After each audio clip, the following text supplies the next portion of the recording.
Have you ever had a really great idea that turned out to be not such a great idea, so then you had to come up with another great idea to counteract the first idea, which you thought was a great idea that wasn't such a great idea in the end? I've had one of those weeks.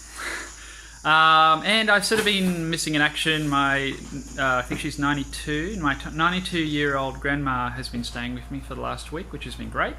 And she's back staying with other relatives now, and so I'm back. So I need to sort of address what's going on. I'm not going to show you everything that's happened because there's not really a lot of point. To cut to the chase, it didn't work.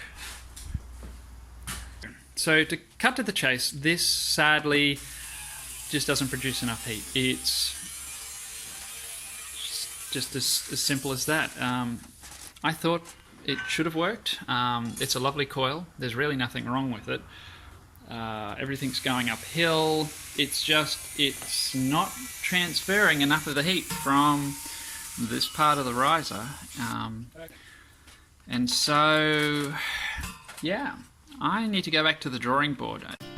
Now I know exactly what I did wrong in that I went from a direct heating system where the copper coil was sort of in the riser, it was in direct contact with the flames, to an indirect system where it was on the outside of the stove, and there just isn't enough heat transferring happening there. Most of the heat's going straight up the riser. So I thought about this whilst looking at it and realised, I need to go back to a direct heating system, but I wanted to try steel instead of copper. From what you guys were hinting at, copper wouldn't last the best being in direct contact with fire all the time, and it would, from what I gathered, steel would do a better job. So this is where I'm at.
Now, something that's really important when you weld this part out is to don't just go nuts and just blaze the whole thing in one hit.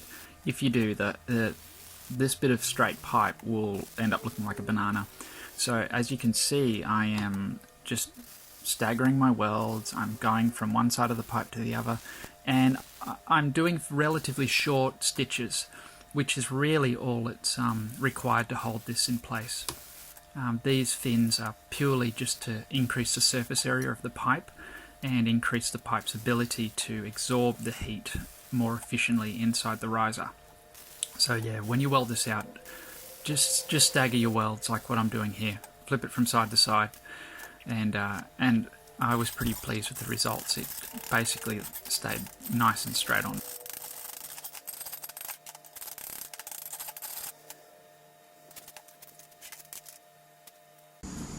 This pipe is just 25 mil.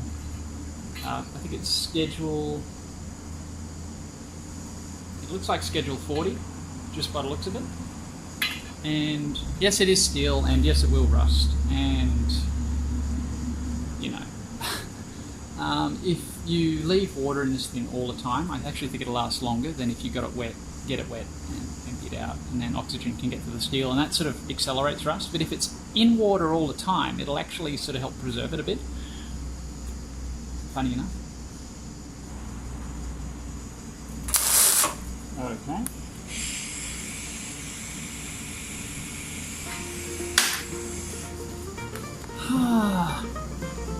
I forgot to turn the gas on.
Pass the X-ray test.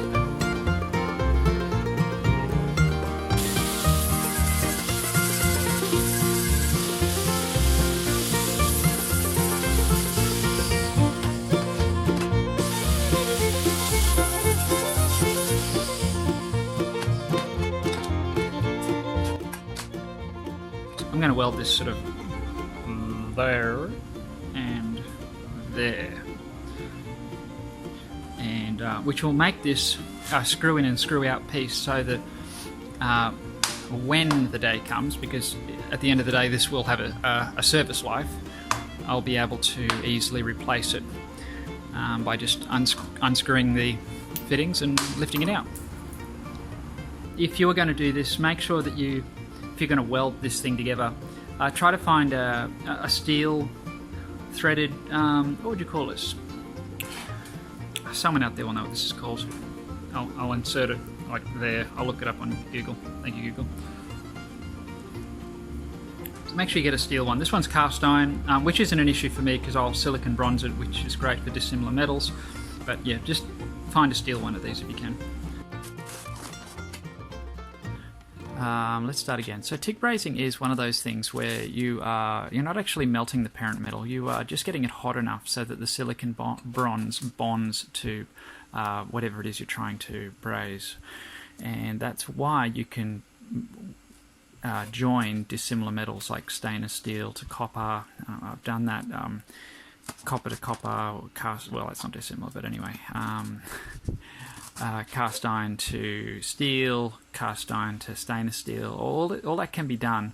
It's just a really handy thing, and the reason it works is because you're not actually welding two different types of metals together. You're purely using the silicon bronze, more or less like a glue, and for that reason it doesn't distort that much. It doesn't pull that much. It's quite stable, and it's got a bit of give to it. That's why if you were to weld cast iron to just good old mild steel, the cast iron will just about always crack out because it has no give. It's quite brittle, and as it expands and contracts with the heat of welding it, it'll just break. So silicon bronze has a lot more give to it, and it sort of works. It's a bit more elastic, I guess. That's probably not the right term, but that's the easiest way to describe it. It'll expand and contract and will still stay bonded to the two materials you're trying to join. That's why I'm using it to attach these 20mm sockets to the steel pipe. The ideal thing would have been to probably just buy a steel fitting or cut off, buy a galvanized riser with a thread already cut in it, and I could have just welded that onto it, but this is what I had laying around, and I didn't need to make another trip to the hardware.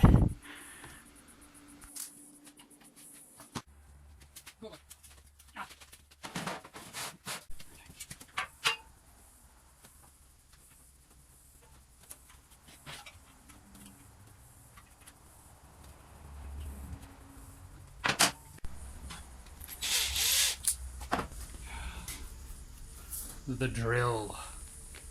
This stuff is incredible.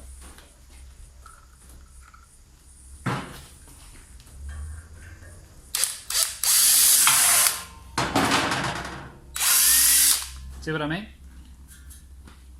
So incredible that it turned my 5mm drill bit into a 1/8. That's amazing. Whew.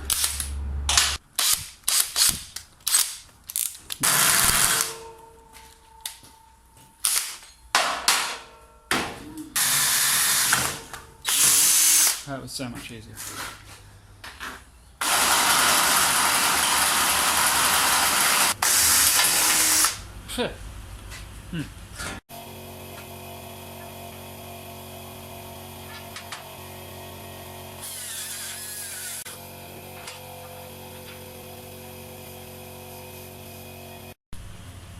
No. Steady, old girl. This won't hurt a bit.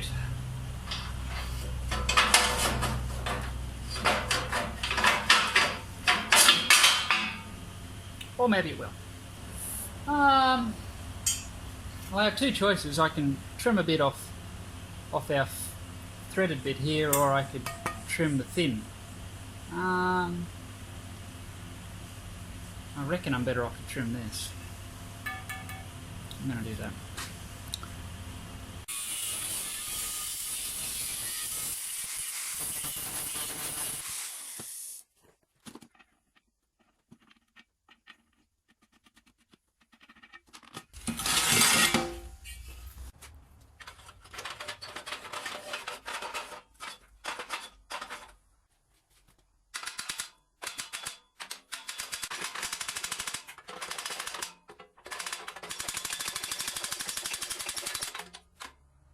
Right.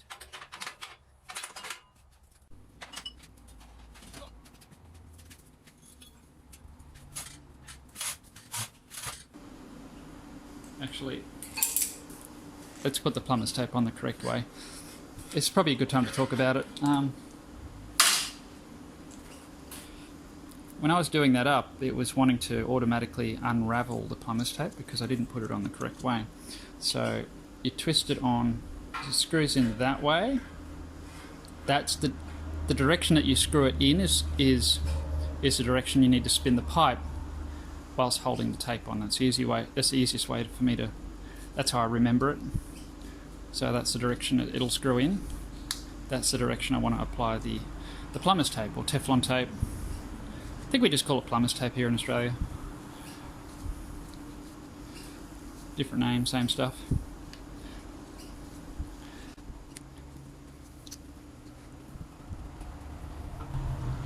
And now, as I do that up, it's going to be working with the tape and not trying to undo it, tightening it if you like. This being the hot end, I don't need it to come loose on me. Or leak for that matter.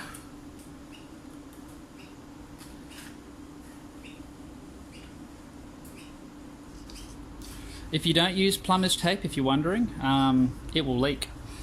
You can do this thing up as tight as you like. It won't leak much, but it won't be a perfect seal. The threads that are cut on this stuff just aren't that precise. They sort of need... the plumber's tape fills in the gaps.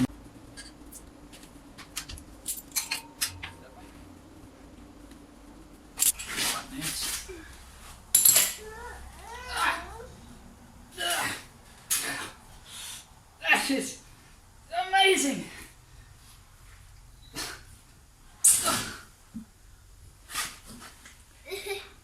16 mils, a good size for automotive pipe. Dad, actually, you're a very good builder. Yeah.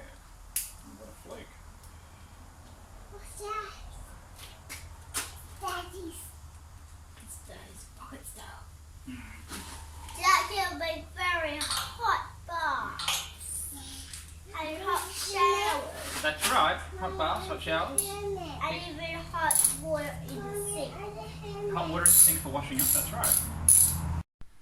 Just realised I've left out a few details here. I've moved away from the garden hose and I'm using black automotive hose, which I bought, you could buy it by the metre at my local super cheap auto. It wasn't very expensive, and that has a really decent temperature rating. And yeah, and we're doing this burn inside the shed because it was roasting hot outside, and I just wanted to be in the shade. So if you're wondering what on earth I'm doing this inside the shed, that's just the reason. And there is no drop in the with the pipes, so that we're not going to create any steam locks like in the first design. So hopefully no steam locks. It's so exciting. Oh, it's so nice and cool.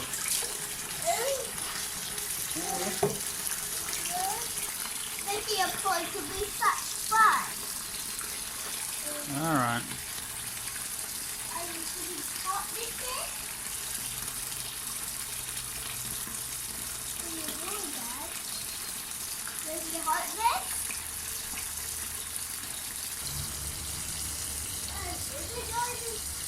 Look, it doesn't hurt. That's how hot I am.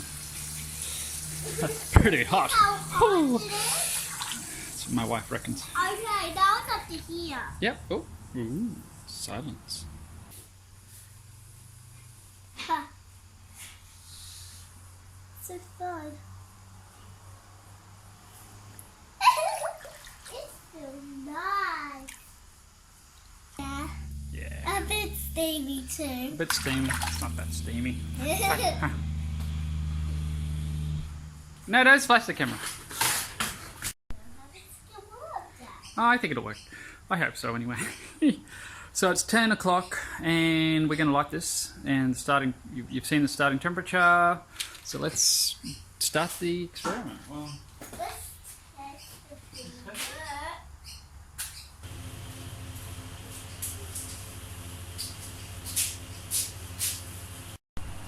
okay, we're 10 minutes in, and my. Now that is only the top layer. Alrighty. Oh, that's hot. Wow.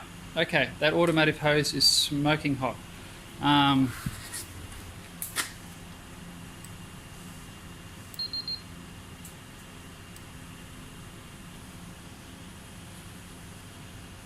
That's quite warm to the touch.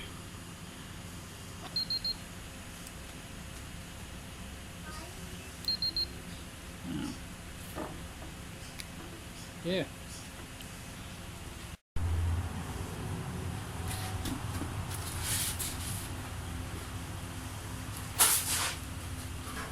Okay, we are 20 minutes in,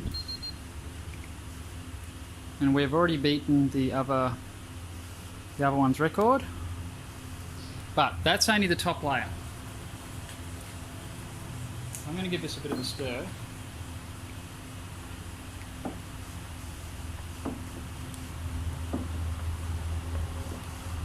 ideally I should have put the inlet lower down, but the only problem with that was then the inlet pipe with the hot water would have been on a downward angle and would probably end up with steam bursts again. So I've had to go back to the original position up here at the top.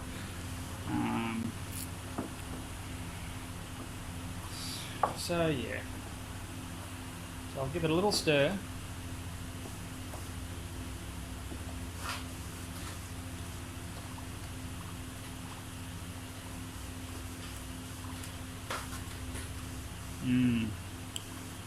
Yeah, that's made a big difference. We're back down to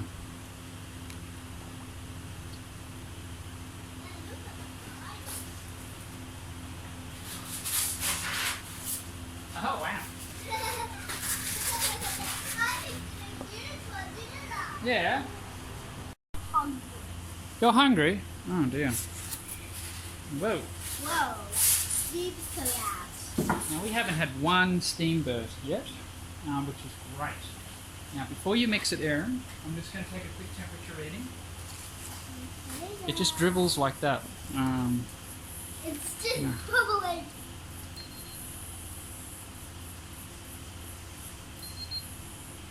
Fahrenheit degrees. So we're doing all right. Give it a little stir. Oh.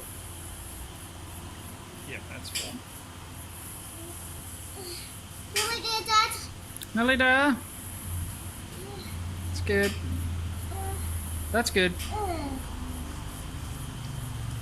actually floating now.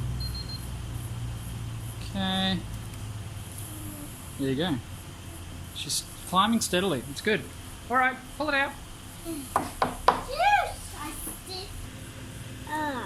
So hot. It is, isn't it? Very, very hot. Yeah, I can just feel it boiling hot. Dad, would you like to feel it? All right, I'll feel it. It's nice and warm.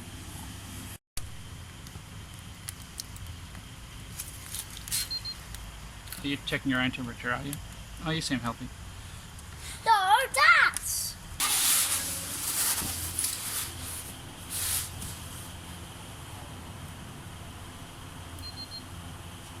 Okay.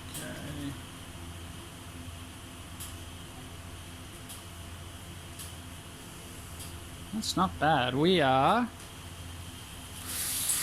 50 minutes into it. We're getting little bubbles. But this system is working much better. Keep that foam lid on top. It is hot. It's disgustingly hot here today. But it's, what do you do? What a perfect day for making hot water. So, something that I'm going to be doing soon is I've bought Honeydew Carpenter's foam mate plans. He has them for sale on Etsy, and it was like, I can't remember what it was. It was maybe 24 bucks. Don't quote me on that. I'll put the correct price somewhere there. And so that's, I'm going to start incorporating a bit of aircrete into my builds, because rocket stoves, as most of you know and tell me a lot, really benefit from insulation. You know, and many of you out there would say that unless it has insulation, it's not even a rocket stove, and that's a fair statement. That's how they were originally designed, and that's fair enough. You know, I guess I've really wanted to just see what sort of results I could get without insulation, just because for a lot of people out there, they have access to you know, steel tubing and whatnot, and they might not easily have access to a form of insulation. So yeah, that and having to source. I used to have a big stockpile of insulation, from leftover insulation from work sites and stuff. A lot of rock wool insulation. Really, it's perfect for this sort of application. But I depleted that a while back, and I just haven't got any more. But I'm going to be using aircrete soon, and I bought his recipe for DIY foundry concrete, and that was really inexpensive. So if you're interested in that stuff, check out his Etsy store. I don't know that I'm not. He hasn't asked me to say this. I'm just putting it out there, just giving credit to where credit's due. So yeah, watch out for that. This is still going. It's doing a good job, actually. Man, it's hot.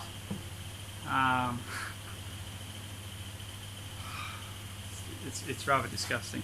Anyway, so the system could work better. I could add some insulation to the stove and to the riser.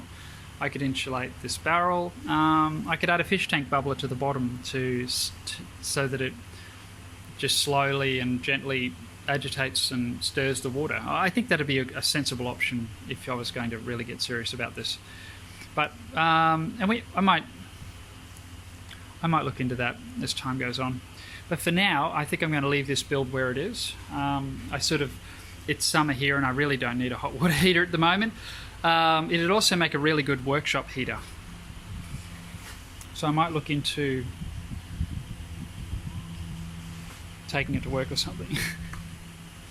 Anyway.